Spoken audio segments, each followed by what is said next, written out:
Lecture de la compilation post-mortem des écrits de Ellen G. White intitulée Message choisi, volume 2, chapitre 52, l'Église triomphante. Une assurance souvent répétée. Le Père aime son peuple aujourd'hui, tout comme il aime son propre Fils. Un jour, nous aurons la joie de le voir face à face. Manuscrit 103, 1903, 15 septembre 1902. Rappelons-nous que l'Église, si faible et si imparfaite qu'elle soit, est l'unique objet sur la terre de l'extrême considération du Christ. Sans cesse il veille sur elle avec sollicitude, et il l'affermit par son Saint-Esprit. Manuscrit 155 1902, 22 novembre 1902. Ayez confiance en la protection divine. L'Église doit recevoir des enseignements. Si faible et si imparfaite qu'elle soit, elle est l'objet de son extrême sollicitude.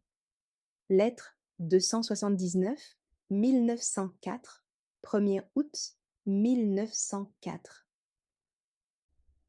Toujours croissante. L'activité de l'Église doit augmenter. Ses limites doivent s'étendre. Il faut donner plus d'extension à nos efforts missionnaires et les porter plus loin. Bien qu'il ait été parfois difficile de maintenir notre caractère distinctif, néanmoins, nous n'avons cessé de gagner du terrain. Lettre 170, 1907, 6 mai 1907. La preuve que nous avons eue pendant les 50 dernières années de la présence de l'Esprit de Dieu parmi nous en tant qu'Église tient bon, en dépit de ceux qui se rangent maintenant du côté de l'ennemi et s'arment contre le message de Dieu. Lettre 356, 1907, 24 octobre 1907. Je vous écris ces choses, mes frères, tout en sachant qu'elles ne seront pas tout à fait comprises par tous. Si je ne croyais pas que les yeux de Dieu sont sur son peuple, je n'aurais pas le courage d'écrire tant de fois les mêmes choses. Dieu a un peuple qu'il conduit et instruit. Lettre 378, 1907, 11 novembre 1907. J'ai été chargé de dire aux adventistes du 7e jour du monde entier: Dieu a appelé notre Église à être son trésor particulier. Il a ordonné que son Église demeure parfaitement unie sur la terre dans l'esprit, et le conseil du Seigneur des armées jusqu'à la fin des temps. Lettre 54, 1908, 21 janvier 1908. Rien dans ce monde n'est plus cher à Dieu que son Église. Il garde jalousement ceux qui le cherchent.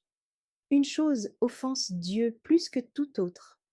C'est quand les serviteurs de Satan tentent de priver son peuple de ses droits. Le Seigneur n'a pas abandonné son peuple. Satan attire l'attention sur les fautes commises et voudrait lui faire accroire qu'il s'est séparé de Dieu. De mauvais anges s'efforcent par tous les moyens de décourager ceux qui luttent pour remporter la victoire sur le péché. Ils leur rappellent leur indignité en raison de leur passé et déclarent que leur cas est désespéré. Mais nous avons un Rédempteur tout-puissant. Le Christ est venu du ciel sous forme humaine pour mettre en pratique en ce monde les principes de la justice.